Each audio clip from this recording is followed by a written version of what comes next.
అందరికీ నమస్తే. ఉమ్మడి ఆంధ్రప్రదేశ్ లో ప్రధానంగా తెలంగాణ నీళ్ల కోసం గోసపడ్డది, నీళ్ల కోసం ఆగమైంది. మన నీళ్లు మొత్తం కూడా ఆంధ్రాకి తరలిపోతా ఉన్నాయి. ఇక్కడ మోటార్లు పెట్టాలి, బాయిలు తీసినా కూడా ఆ మోటార్లు గాలిపోతున్నాయి.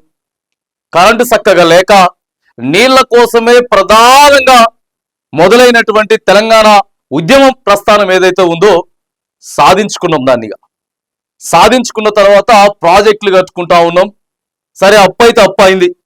కాళేశ్వరం కావచ్చు, దానికి సంబంధించి దాని కింద ఎన్నో ప్రాజెక్టులు, మేడిగడ్డ, కొండపోచమ్మ సాగర్, రంగనాయక్ సాగర్, సో ఇట్లా చాలా కట్టుకున్నాం. ఆ తర్వాత సీతారామ ప్రాజెక్టు కట్టుకున్నాం, దాని కింద తుపాకులు గూడెం కట్టుకున్నాం. ఇట్లా అనేకమైనటువంటిది నీళ్ళని పోగు చేసుకునేటటువంటి ప్రయత్నం చేసినాం. తర్వాత అంటే ప్రధానంగా రైతు కోసం ఏం చేయాలి, రైతు చక్కగుంటే ఏం చేయాలి, ఆయా ఎకరం రేట్ ఎంత ఉన్నది, ఉమ్మడి ఆంధ్రప్రదేశ్ లో తెలంగాణ ప్రాంతానికి సంబంధించినటువంటి భూమి ఇలా పెరగాలంటే మనం ఏం చేయాలి, రైతుకి పిల్లనిస్తలేరు ఎవరు, రైతుకు పిల్లనివ్వాలంటే ఏం చేయాలి, అసలు రైతు కుటుంబాన్ని ఎట్లా ఆదుకోవాలి, రైతుని ఎట్లా ఆదుకోవాలి అనేటటువంటి ప్రధాన అస్త్రంగా తెలంగాణ ఉద్యమం సాగింది. తెలంగాణ ఉద్యమం వచ్చిన తర్వాత కూడా ఇవే ఆలోచనలు. దానిలో భాగంగానే పుట్టింది గత ప్రభుత్వం తీసుకొచ్చినటువంటి రైతు బంధు. వాస్తవాలు మాట్లాడుకోవాలి, ఉన్నది ఉన్నట్టు చెప్పుకోవాలి.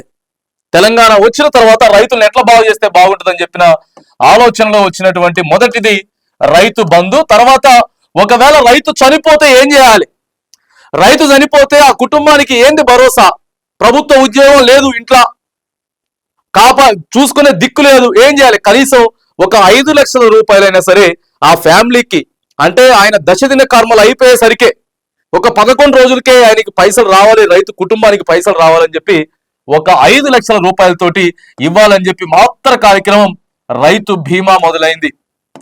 దీనికి ఎల్ఐసి ప్రీమియం కట్టిరు ప్రతి రైతుకి. ఆ తర్వాత ఏం చేయాలి, 24 గంటలు నీళ్ళు ఇచ్చేటటువంటి ఉపాయం చేయాలి.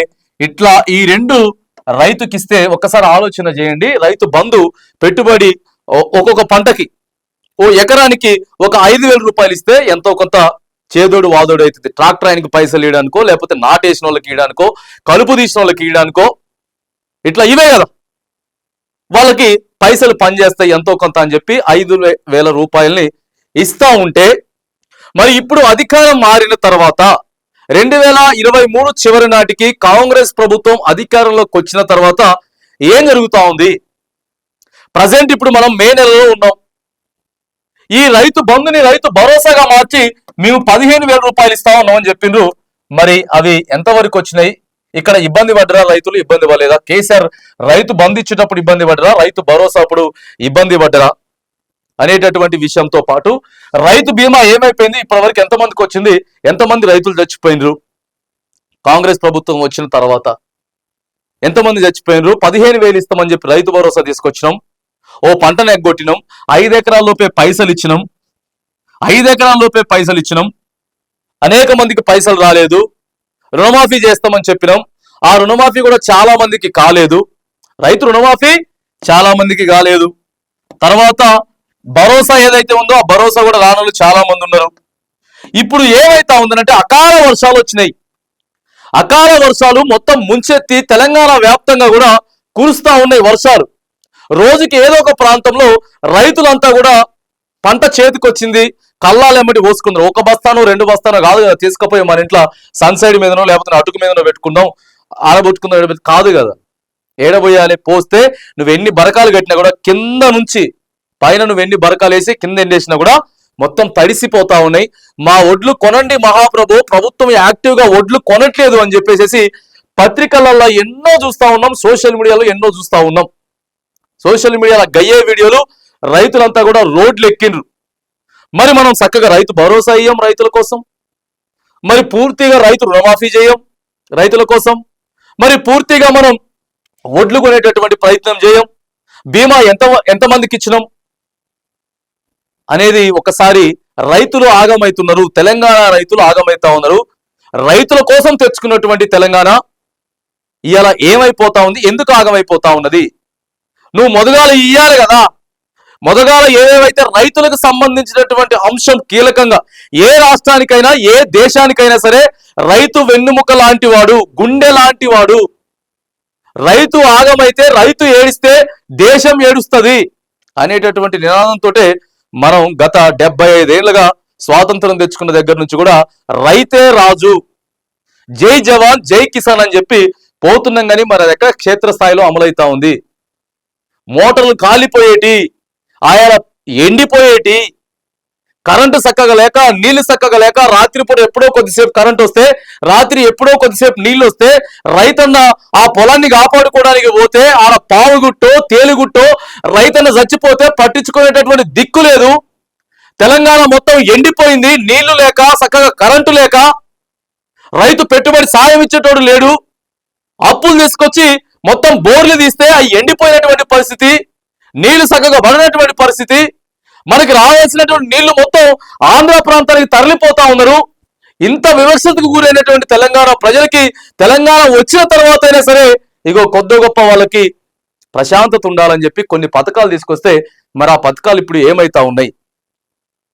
వేరే వేరే దాంట్లో కోత పెట్టిన నో ప్రాబ్లం, వేరే వేరే దాంట్లో తగ్గించాలి, లేకపోతే కోత పెట్టినా కూడా నో ప్రాబ్లం. కానీ రైతుని కాపాడుకోవాలి. రైతుని కాపాడుకోగలిగితేనే రేపు పొద్దుగాల మనకి ఉంటది, రేపు అన్నం ఉంటది. ఇలా తెలంగాణ దేశం యావత్తు మన దగ్గర నుంచి వెళ్ళి వరి పోతా ఉన్నది అనంటే చాలా ప్రతిష్టాత్మకంగా చెప్పుకుంటా ఉన్నాం, చెప్పుకోవచ్చు. కానీ మరి ఈ రోజు రైతులకి ఎంతమందికి రైతు బంధు ఎందుకు రాలేదు? అనేక మందికి ఎందుకు మరి రైతు రుణమాఫీ కాలేదు? బీమా ఎవరెవరికి వస్తా ఉంది? ఇప్పటివరకు ఎంతమంది రైతులు చచ్చిపోయారు? ప్రధానంగా పంట ఇప్పుడు కొంటలేరు, కొనాలే. 7,500 కొనుగోలు కేంద్రాలు, 7,500 కొనుగోలు కేంద్రాలు, అక్కడ అధికారులు, అక్కడ గన్ని బ్యాగులు, అక్కడ వ్యవస్థ మొత్తం ఉన్నది కదా. ఎక్కడికక్కడికి ఏ సెక్టార్కి ఆ సెక్టార్కి ఉన్నది కదా. మనం కొనాలి, మిల్లులతో ఆల్రెడీ మాట్లాడుకున్నాము, ఎక్కడెక్కడ గూడెంలో పెట్టాలి, ఏ మిల్లుకి ఏమి పంపించాలి, మొత్తం ప్రణాళిక ఉన్న తర్వాత దాదాపుగా అక్కడికి పోయిన తర్వాత, కొనుగోలు కేంద్రానికి పోయిన తర్వాత 20 రోజులు 25 రోజులు కూడా పడతా ఉన్నది. ఇక్కడే మా ఓట్లు ఉంటా ఉన్నాయి అని చెప్పి మరి రైతు ఎట్లా కాపాడుకోగలుగుతాడు? వాటిని ఎట్లా కాపాడగలుగుతాడు? ఎన్ని రోజులు కాపాడగలుగుతాడు?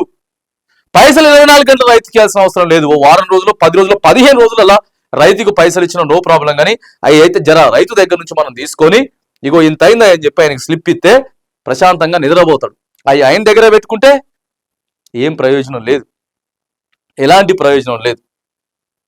కాబట్టి తెలంగాణ ప్రభుత్వం దయచేసి ఇగో ఇప్పటికైనా సరే రైతులకు సంబంధించినటువంటి పథకాలు కానీ, రైతులకు సంబంధించినటువంటి విషయాలు ఏవైతే ఉన్నాయో వాటిని దయచేసి ఆ పథకాలను చిన్న చూపు చూడకుండా, కాకపోయింది ఇంకా కొంచెం దాన్ని పర్సంటేజ్ పెంచి, ఎందుకు కాలేదు, ఎంతమందికి ఆగిపోయింది, ఎందుకు ఆగిపోయింది, ఎక్కడెక్కడ ఆగిపోయింది, ఎక్కడెక్కడ కొనాలా, ఎందుకు స్పీడ్ చేయలేకపోతా ఉన్నాం, వీటన్నిటిని దయచేసి ఆలోచన చేయాలి. తెలంగాణ ప్రభుత్వం ఆలోచన చేసి రైతులకి కట్టుదిట్టమైనటువంటి ఏర్పాట్లు ఇగో వాళ్ళకి సజావుగా ఇచ్చేటటువంటి ప్రయత్నం చేస్తే అప్పుడు రాష్ట్రం చక్కగా అవుతుంది. రైతులు ఏడిస్తే రాష్ట్రం బాగోదు. కాబట్టి ఇప్పటికైనా సరే తెలంగాణ ప్రభుత్వం ఇవ్వట్లేదని చెప్పి మనం చెప్తలేం, ఇయ్యలేదు మొత్తానికని మనం చెప్తలేం. కానీ ఇవ్వాలి 100% అని చెప్తా ఉన్నాం. 100కి 100% ఖచ్చితంగా ఒక్క రైతు కూడా మిస్ కావడానికి వీల్లేదు. అర్హత ఉన్నటువంటి రైతు బీమాకి కానీ, రైతు భరోసాకి కానీ, ఒడ్లు కొనుగోలు కేంద్రం దగ్గర కానీ, రైతు రుణమాఫీ దగ్గర కానీ, ఎక్కడ దగ్గర కూడా రైతు విషయంలో దయచేసి కాంప్రమైజ్ కాకూడదు అని చెప్పి కూడా తెలంగాణ రైతుల పక్షాన మనం తెలంగాణ ప్రభుత్వాన్ని అయితే డిమాండ్ చేస్తా ఉన్నాం.